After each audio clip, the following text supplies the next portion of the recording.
Anino! No, it's shallow. Anino po ang title nun. And sobrang excited po ako na marinig niyo na po ito pag nailabas na po ito. Malapit na po yan. And sa mga hindi po nakakaalam, yung kanta po na yun ay sinulat ni... Oh, alam niyo naman pala eh. Ang kanta po ngayon ay sinulat ni Pablo. Kaya, Pablo, kung nasan ka man ngayon, maraming sa mga napakagandang awaiting na binigay niya po sa akin dahil sabi niya, feeling niya daw bagay sa akin yung kanta. Eh sa kanya rin naman bagay yung kanta. Pero sobrang thankful kay Pablo. At sa mga hindi po nakakalam, ang Anino po ay part po ng aking upcoming EP entitled Moon.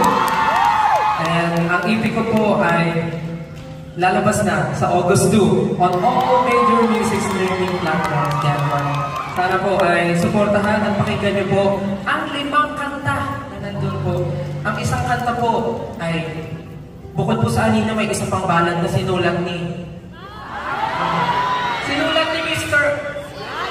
Mr. Bright. Yeah, Mr. Bright.